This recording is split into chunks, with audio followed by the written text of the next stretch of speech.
എന്റെ ജീവിതത്തിൽ ആദ്യമായിട്ടാണ് ഞാൻ ഇങ്ങനെ സംഭവം കാണുന്നത്. നീ എന്താ ചിരിക്കണത്? നിനക്ക് പേ ഇളകിയ? ശബരിമല സ്വർണ്ണപ്പാളി വിവാദത്തിൽ സർക്കാരിനെ വിമർശിച്ച് മുതിർന്ന CPIM നേതാവ് ജി സുധാകരൻ എല്ലാവരും നമ്മൾ നമ്പർ 1 ആണെന്ന് മത്സരിച്ചു പറയുകയാണ്. അങ്ങനെ പറയേണ്ടതുണ്ടോ എന്ന് നോക്കണം. സ്വർണ്ണപ്പാളി മോഷണത്തിൽ നമ്മൾ ഒന്നാമതാണോ എന്ന് സുധാകരൻ ചോദിച്ചു. എന്നെ കൊണ്ടൊന്നും പറയിപ്പിക്കണ്ട. മന്ത്രിയെന്നോ സാധാരണക്കാരനോ ഒന്നും വ്യത്യാസം, എല്ലാവരും നമ്മൾ നമ്പർ 1 ആണ് കേരളം എന്ന് പറയുകയാണ്. വാക്കുകൾ സൂക്ഷിച്ചുപയോഗിക്കണം. ഇങ്ങനെ പല കാര്യത്തിലും നമ്മൾ മുമ്പന്തിയാണ്, പക്ഷെ എല്ലാ കാര്യത്തിലും മുമ്പന്തിയിലാണ്. എത്രയോ കാര്യങ്ങൾ നമ്മൾ പുറകെ കിടക്കും. എന്തെല്ലാം വൃത്തികേടാ നടക്കുന്നുണ്ട്. ഇതിപ്പോ പിടിച്ചതിനേക്കാളും വലുത് അളയൽ പറഞ്ഞ മാതിരി. ഗോവിന്ദ, ഇപ്പോഴാണ് ശരിക്കും ഗോവിന്ദായത്. കഴിഞ്ഞ 10, 20, 30 വർഷത്തിനടുത്ത് എന്തെല്ലാം വൃത്തികേട് കിടക്കുന്നു. അപ്പൊ അതിന് നമ്മൾ മുമ്പിലാണ്. പറയാൻ പറ്റില്ല. അപ്പൊ സ്വർണ്ണപ്പാടി മോഷ്ടിച്ചോണ്ട് പോയി, അത് നമ്മൾ നമ്പർ 1 ആണ്.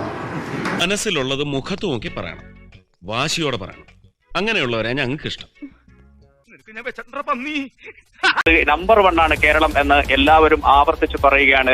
അത് മന്ത്രിമാരും രാഷ്ട്രീയക്കാരും എല്ലാവരും ആവർത്തിച്ച് പറയുന്നു, നമ്പർ 1 ആണ് കേരളം എന്നത്. കേരളം എവിടെയാണ് നമ്പർ 1 ആയത് എന്ന് മുഴുവൻ പറഞ്ഞു തീർക്കട്ടെ.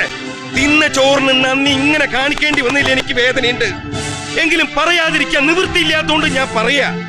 ചില കാര്യങ്ങളിൽ നമ്പർ 1 ആണ് എന്നത് ശരിയാണ്. പക്ഷേ നമ്പർ 1 ആവുക എന്ന് പറഞ്ഞാൽ നമ്മൾ എല്ലാ കാര്യങ്ങളിലും പൂർണ്ണമായി എന്നാണ്.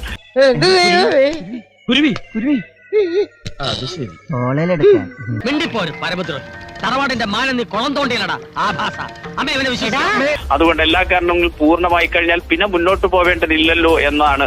എന്നാൽ സ്വർണ്ണപ്പാളി അടക്കമുള്ള കാര്യങ്ങളിൽ എത്ര വൃത്തികേടുകളിൽ നമ്മൾ ഒന്നാമതാണ്, അങ്ങനെ സ്വർണ്ണപ്പാളി മോഷ്ടിച്ചതിൽ ഒന്നാമതാണെന്ന് പറയുമോ എന്ന് ചോദിക്കുകയും സദസ്സ് കരഘോഷത്തോടു കൂടി അദ്ദേഹത്തിന്റെ പ്രഭാഷണത്തെ സ്വീകരിക്കുകയും ചെയ്തു എന്നതാണ്. ഇത്രയും വലിയ ഗതികെട്ടവൻ ഈ ലോകത്ത് വേറെ ആരെങ്കിലും ഉണ്ടാവും എന്റെ കർത്താവ്. പ്രതിഭയാണ്, പ്രതിഭാസമാണ്. ഞാൻ പോകുന്നു. Bye bye.